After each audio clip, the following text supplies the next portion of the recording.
Rússia lança ataques aéreos em várias cidades da Ucrânia. Em Kiev, pelo menos 8 pessoas morreram.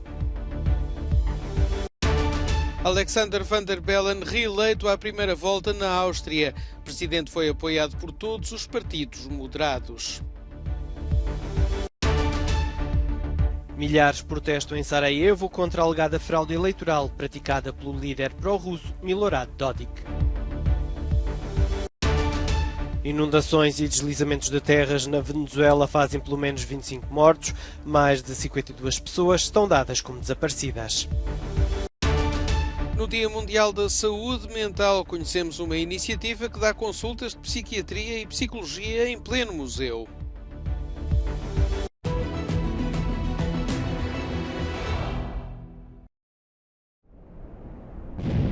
Pelo menos 8 pessoas morreram e mais de 2 dezenas ficaram feridas em Kiev esta segunda-feira, na sequência de um ataque aéreo perpetrado pela Rússia. A informação é avançada pela agência de notícias ucraniana Ukrinform, que cita o assessor-chefe do ministro do Interior da Ucrânia, Rostislav Smirnov.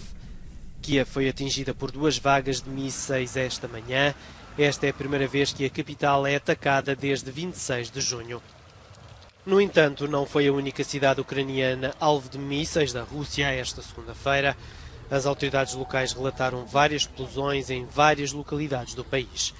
Entre as cidades visadas estão Dnipro, onde pelo menos 3 pessoas terão morrido, Khmelnytsky, mais a leste, e Ternopil. Ouviram-se ainda explosões em Mykolaiv, mais a sul. Já a cidade de Zaporígia foi alvo do 3º bombardeamento em 5 dias. Os ataques ocorreram poucas horas depois do presidente russo ter acusado as autoridades de Kiev de terem perpetrado um ato que classificou de terrorista no sábado. Vladimir Putin diz que os serviços secretos ucranianos estão por detrás da explosão que danificou a ponte Kerch, que liga a Rússia ao território ocupado da Crimeia. A ponte colapsou parcialmente. Inicialmente afirmou-se que na origem da explosão estaria a implosão de um caminhão. O tráfego foi retomado esta segunda-feira, parcialmente.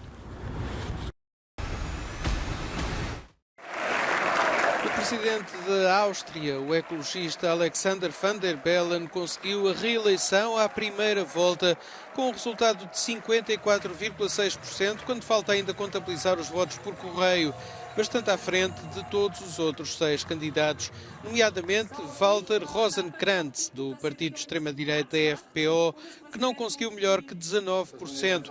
Van der Bellen, que concorreu como independente, com o apoio tanto dos partidos da coligação governamental, Verdes e Conservadores, como dos sociais-democratas na oposição, é aos 78 anos, eleito para um segundo mandato de 6 anos, tornando-se num dos decanos da política mundial. Ao contrário das eleições presidenciais de há 6 anos, em que houve uma disputa taco a taco com o candidato do FPO, desta vez Van der Bellen deu uma vitória tranquila a todo o campo moderado.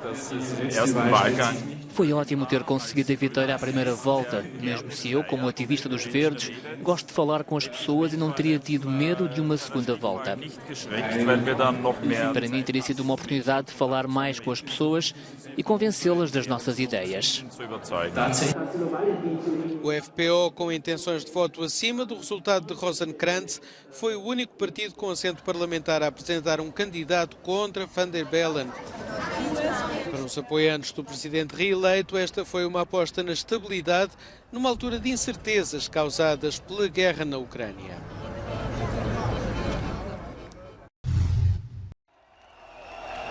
Milhares de pessoas saíram às ruas de Sarajevo, a capital da Bósnia-Herzegovina, em protesto. Os manifestantes alegam que o líder sérvio pró-russo bósnio manipulou as eleições gerais que ocorreram no dia 2 de outubro no país. Os resultados do escrutínio ainda não são conhecidos, mas Milorad Dodik reclamou já a vitória, dizendo ser por isso escolhido para presidir a República Sérvia da Bósnia.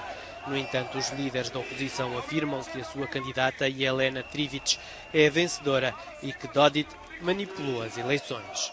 Perante os manifestantes, Trivic afirmou que exigem que as instituições judiciais do país conduzam investigações e apurem a responsabilidade criminal para todos os indivíduos que participaram em roubos eleitorais organizados, para os quais já foram fornecidas provas e o público está ciente disso. A candidata assegura que os infratores alteraram a vontade eleitoral da população. As autoridades eleitorais encontraram várias irregularidades durante a votação, ordenando por isso a abertura das urnas e uma recontagem em cerca de 1000 mesas de voto em todo o país, antes de estabelecerem a contagem final. Milorad Dodik é o mais poderoso político da região semi-autónoma dos sérvios da Bósnia e negou já qualquer envolvimento em esquemas de fraude eleitoral.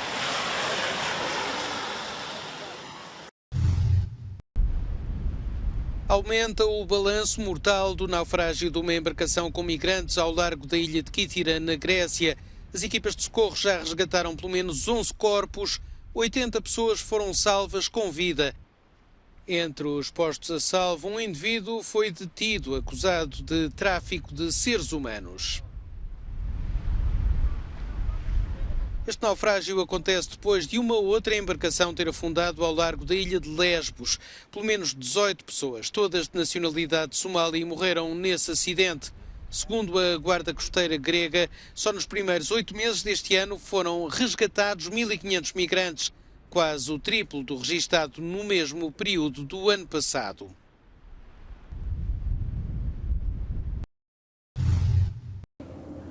Ter uma consulta psiquiátrica ou psicológica em pleno museu ou nos espaços abertos à volta é o princípio da iniciativa Consultas Sem Paredes, uma ideia do projeto Manicômio e do Museu de Arte, Arquitetura e Tecnologia, o MAT, em Lisboa.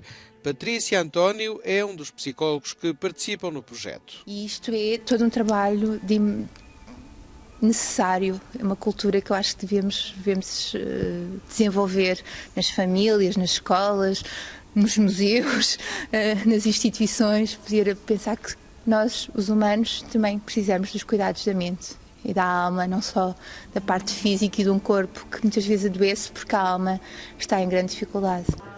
Além das terapias através da arte, o projeto Manicômio dá também consultas de psiquiatria e psicologia. O MAT aderiu de imediato à ideia.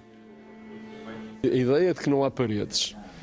Ou seja, elas poderíamos estar aqui, eventualmente, talvez não, porque há barulho das televisões e as pessoas passam e os doentes podem não se sentir à vontade, mas se um doente se sentir à vontade de fazer a sua conversa numa doente ou uma doente, numa mesa do café, poderá fazê-lo no jardim. Há muitos sítios aqui. Há sítios que têm barulho, há sítios que não têm barulho, há sítios que têm pessoas a passar, outros não.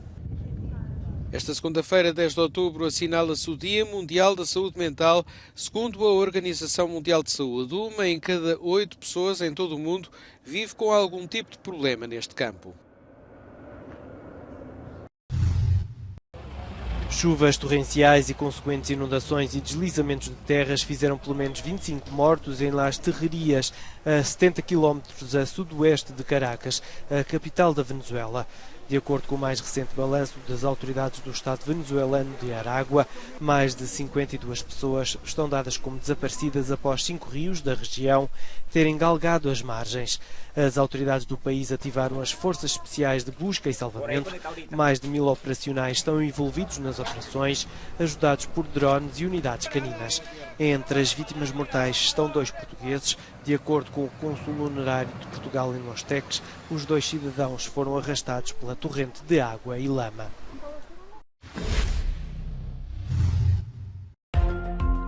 O furacão Júlia chegou à costa da Nicarágua e está a causar chuvas torrenciais em grande parte da América Central, com inundações e risco de deslizamento de terras em várias zonas, com risco de precipitação, sobretudo em zonas isoladas, que chega aos 38 centímetros.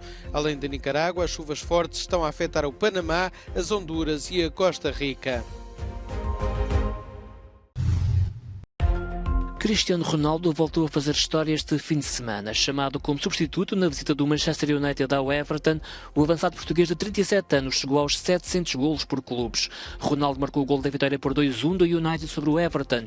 De acordo com a FIFA, além de ser o maior goleador da história do futebol, é agora também o melhor marcador por clubes em atividade. Apenas o austro-húngaro Josef Pican marcou mais por clubes.